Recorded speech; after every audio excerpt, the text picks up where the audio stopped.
อ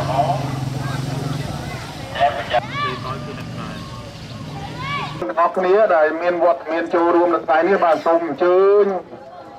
มามุกออกนี้บาทบานสัตว์สามได้กองพงลอยบ่อดูส้มเกณฑ์รับรีบตอลกองปูนเกณฑ์ไล่จะนอนเลยไอ้ส้มจะเก็บดาวมาพูดกันไอ้เล็กคือซับส้มเราก็พูดไฟโคตรบัดมวยมวยคือมาพูดกัน